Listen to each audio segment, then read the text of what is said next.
시편 112편. 할렐루야. 여호와를 경외하며 그의 계명을 크게 즐거워하는 자는 복이 있도다. 그의 후손이 땅에서 강성하며 정직한 자들의 후손에게 복이 있으리로다. 부와 재물이 그의 집에 있으며 그의 공의가 영구히 서 있으리로다. 정직한 자들에게는 흑암 중에 빛이 일어나나니 그는 자비롭고 긍휼이 많으며 의로운 이로다. 은혜를 베풀며 꾸어주는 자는 잘되나니 그 일을 정의로 행하리로다. 그는 영원히 흔들리지 아니하며 의인은 영원히 기억되리로다. 그는 흉한 소문을 두려워하지 아니하며 여호와를 의뢰하고 그의 마음을 굳게 정하였도다. 그의 마음이 견고하여 두려워하지 아니할 것이라. 그의 대적들이 받는 보응을 마침내 보리로다. 그가 재물을 흩어 빈궁한 자들에게 주었으니 그의 의가 영구히 있고 그의 뿔이 영광 중에 들리리로다. 악인은 이를 보고 한탄하여 이를 갈면서 소멸되리니 악인들의 욕망은 사라지리로다. 오늘 말씀은 참된 복, 성품으로 빚어질 때라는 제목으로 함께 말씀을 나누겠습니다. 오늘 시편은 112편에서는 하나님께서 주시는 복에 대한 이야기를 하는데 그 복과 관련되어서 삶의 자리에서 주어지는 복들이 있는데 그것이 말씀을 통해서 삶의 자리로 이어질 때 그것이 복된 삶이다라는 이야기를 하고 있습니다. 그런데 오늘 본문의 말씀과 또 우리가 사회에서 경험하는 것에 좀 차이가 있습니다. 왜 그런가 하면 여호와의 계명을 지키는 자는 복이 있도다라고 말씀을 하지요. 즉 하나님의 말씀을 따라 살아가는 그 자체가 복인데 또 그 뒤에 2절부터는 그의 자손에게 이 땅에서의 복이 있을 것이다 이렇게 말씀을 합니다. 그런데 우리나라가 기독교 국가도 아니고요, 또 유대인도 아닙니다. 게다가 우리 한국 사회가 물론 잘 살게 되어지기는 했습니다만 그리 건강한 구조는 아니라고 볼 수 있습니다. 왜 그런가 하면 사회 구조적으로 볼 때 선하게 살고 열심히 살면 경제적으로도 부하고 잘 살게 되어져야 됩니다. 그런데 약삭 빠르고 나쁜 사람들이 잘 살게 되는 사회 구조가 은연중에 만연해져 있습니다. 물론 그런 이유가 여러 가지 있겠지만 일제강점기와 6.25를 겪으면서 그런 일들이 벌어졌습니다. 언젠가 제가 이렇게 텔레비전 프로그램에서 이렇게 쪽방촌에 계신 분들 이런 분들의 프로를 본 적이 있는데요. 근데 그분들의 이야기가 그냥 열심히 산 것밖에 없다는 거예요. 그런데 열심히 사는데 정말 한 평이 될까 말까 하는데도 집세도 엄청 비싸더라고요. 근데 거기에 나와서 딴 데 사시면 될 것 같은데 못 벗어나시는 거예요. 그건 뭐냐면 사회 구조가 나쁘다라는 것이거든요. 오히려 그분들은 열심히 살았는데 거기에서 벗어나지 못한다. 그 말은 약삭 빠르지 못했다라는 것이거든요. 그 이야기는 사회 구조가 그리 건강하게 되어 있지 않다라는 것을 우리에게 말씀하고 있는 겁니다. 그러면 오늘 성경 말씀이 틀린 거냐? 틀린 것이 아니라 사회 구조 전체가 악한 모습으로 자꾸 발전해 가고 있어서 하나님 보시기에 좋지 않는 모습으로 우리가 이해를 해야만 합니다. 그러나 하나님이 원하셨던 그런 나라의 모습과 그런 사회 구조가 되어진다면 선하게 살며 이 땅에 잘 살고 악하게 살며 그 악한 사람에 대한 벌을 내려줘야 되는 것입니다. 일반적으로 우리가 그런 이야기를 하곤 합니다. 우리나라 건설업 하시는 분들이 다 그렇지는 않겠습니다만 지금은 좀 달라졌을지 모르겠는데 과거에 건설업 하시는 분들이 대부분이 조폭 출신이라고 알려져 있죠.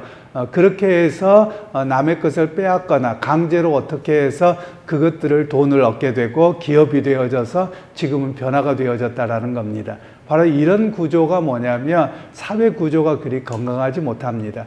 그러니까 많은 사람들이 우리가 신앙생활 하면서 하나님 말씀대로 이루어지지 않네 라고 해서 삶을 잃어버린 모습이 우리의 삶의 현장에서 이루어진 것이라고 할 수 있습니다. 오히려 하나님의 말씀인대로라면 이 땅에서 말씀을 붙들고 선하게 살아가며 자녀들과 모두가 복을 받아야 됩니다. 그런데 삶에서는 실제 그렇지 않더라라는 것이죠. 거기에서 사람들이 어떻게 되어져 버렸느냐면 전부 다 교회에서 신앙생활은 하되 다른 곳에서는 그냥 세상의 약삭 발음으로 살아가는 똑같은 모습이 되어버리고 있는 것입니다.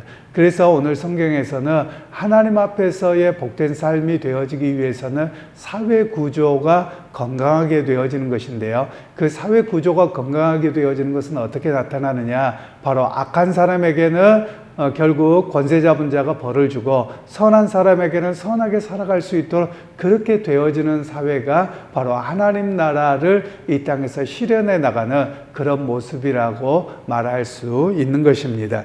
그러면서 오늘 성경에서는 또한 4절 말씀에 정직한 자들에게는 흑암 중에 빛이 일어나나니 그는 자비롭고 긍휼이 많으며 의로우니로다. 여러분, 실제로 정직한 자들이 세상에 살아남기가 쉽지 않습니다. 왜냐하면 정직하면 그 사람이 손해를 다 보기 마련이거든요. 제가 외국에 나가보니까 외국에서도 그렇더라고요. 예를 들면 외국에서 제일 화가 났을 때가 뭐냐면 뭐 이렇게 실수하거나 뭐 했으면 I'm sorry, 미안하다는 소리를 해야 되는데 안 하는 겁니다. 그래서 왜 안 하느냐라고 물어봤더니 I'm sorry 그러면 내가 잘못했다고 하니까 그래 네가 잘못했으니까 법적 책임 다 져. 이렇게 된다는 거예요. 그래서 이게 뭐냐면 굉장히 사회적으로 문제가 있다라는 겁니다. 요즘 우리나라도 마찬가지죠.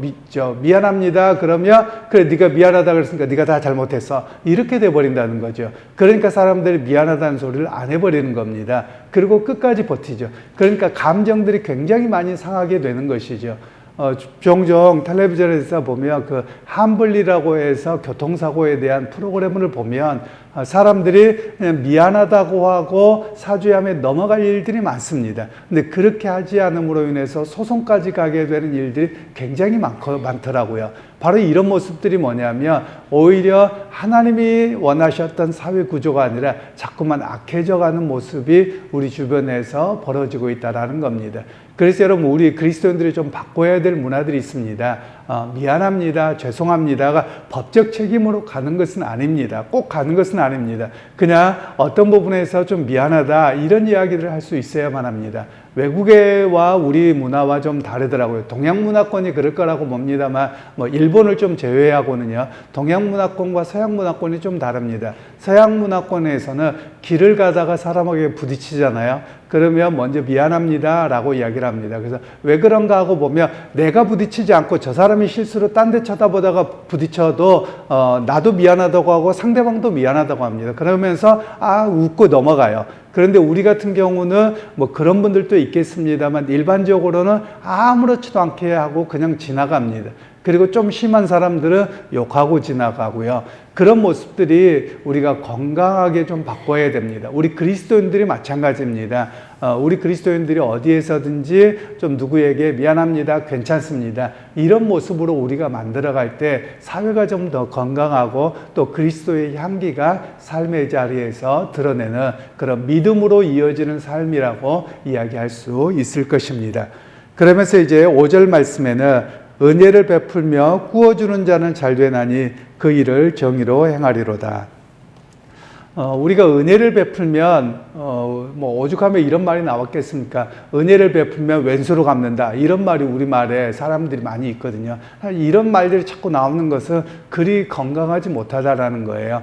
그런데 오히려 은혜를 베풀면 그 은혜가 오히려 감사함으로 돌아와서 그것이 서로가 더 복되어야 됩니다. 많은 경우에 사람들을 보면 누군가가 어렵고 힘들다고 할 때 보증을 서줍니다. 그러면 그 보증을 서준 것 때문에 거의 망하더라고요. 거의 어렵게 되더라고요. 여러분, 이거는 은혜를 베풀었는데 오히려 더 어려워지는 것이죠. 그러니까 사람과 사람에 대한 신뢰를 자꾸 잃어버리게 되어지는 거예요. 여러분, 이런 모습들은 우리가 좀 벗어나야 될 부분이기는 합니다. 제가 외국의 생활을 경험하면서 한 가지 좀 아팠던 그 내용들이 있는데요. 그게 뭐냐면 유대인들 같은 경우는 서로 살도록 도와줍니다. 힘든 사람이 있으면 일어나도록 도와줘요. 그리고 중국 사람들도 보면 자기들끼리 어떤 일들을 하면 살도록 막 도와줍니다. 그런데 우리 한국 사람들은 그게 좀 약하더라고요. 나만 살고 남은 죽어도 상관없다. 이런 문화가 좀 있다고 이야기를 합니다. 그래서 우리가 보통 속담처럼 이야기하는 게 뭐냐면 뭐 미국의 이야기이긴 합니다만 아주 옛날 이야기입니다. 유대인촌에 한국 사람이 갑니다. 일반적으로 유대인들이 살아가는데 한국 사람이 뒤따라가거든요. 왜냐하면 유대인들이 살아가는 모습이 경제적으로 어떻게 굴러가는지를 압니다. 그래서 유대인들이 생활했던 거 경제의 모습들을 뒤따라가는데 그 유대인들에게 옛날에 이렇게 유대인들이 미국에 정착하면서 옷가게나 또는 세탁소를 했다고 합니다. 그래서 유대인들이 있는 곳에 세탁소를 한국 사람이 열면 유대인이 문을 닫습니다. 왜냐, 아이고 죽었다. 이제 한국 사람은 얼마나 열심히 일하는데 그런데 문을 닫고 이제 아파서 눕는 거죠. 그런데 좀 있다가 보면 한국 사람이 또 하나를 열더라는 거죠. 그러면 그때서 문을 연답니다. 왜냐하면 자기들끼리 싸우다가 둘 다 망한다는 거예요. 여러분 이게 일반적으로 외국에서 이야기되어지고 있는 것이라면 우리가 조금 해야 될 일들이 뭐냐면 서로가 서로를 견디어주고 견인해주고 이런 모습으로 좀 성장해 가야 됩니다. 여러분 교회 안에서도 마찬가지입니다. 이 이야기는 뭐 이렇게 경제적인 이야기만 아니라 누가 하면 싫은 게 아니라 누가 조금 하는데 부족합니다. 그러면 부족하다고 뭐라고 할 게 아니라 버텨주는 겁니다. 서로 격려해 주는 겁니다. 그리고 어떤 사람이 뭐 회장을 하든 뭘 하든 어떤 사람 리더십 있는 사람이 있고 어떤 사람 좀 부족한 사람이 있을 수 있습니다. 그러면 좀 부족하면 부족한 대로 옆에 사람들이 더 격려해 주고 더 잘 참여해 주는 것이죠. 바로 그런 모습으로 되어질 때 오늘 성경에서 말씀하는 대로 믿음의 모습이 삶의 실천으로 이루어져서 은혜를 베풀면 그 은혜가 돌아오는 그런 삶의 모습으로 바뀌어져 가는 것을 오늘 성경에서는 말씀하고 계시는 겁니다. 그리고 이제 9절 말씀해 보시면 그가 재물을 흩어 빈궁한 자들에게 주었으니 그의 의가 영고히 있고 그의 뿔이 영광 중에 들리리로다. 즉 하나님께 시선을 향한 사람들은 어떤 고백을 하냐면 하나님과 같은 마음으로 본다라는 겁니다. 즉 하나님은 어떤 분이시냐? 긍휼의 하나님이시거든요. 그러니까 하나님께서 우리를 긍휼히 여기신 것처럼 내가 물질에 여유가 있거나 또는 좀 더 낫다고 생각하며 하나님께서 우리를 향해서 긍휼을 베푸신 것처럼 나도 하나님의 시선으로 사람들을 바라볼 때 긍휼을 베풀고 섬기는 삶을 살아가게 된다라는 것을 오늘 우리에게 말씀하고 계시는 겁니다.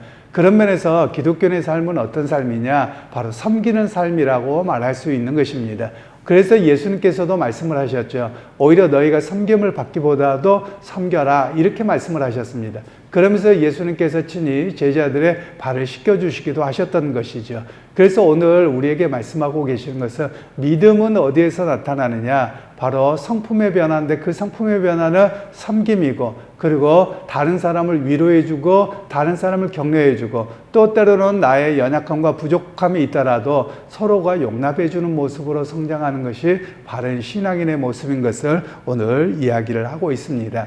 결국 믿음이라고 하는 것이 무엇이냐? 참 복입니다. 복이라고 하는 것은 외적으로 주어지는 것도 복이 될 수 있지만 그러나 진정한 복은 예수님을 닮아가는 것이고 또 하나님의 말씀을 따라 살아가고 그 은혜 가운데 살아가는 것이 진정한 복이라는 사실입니다.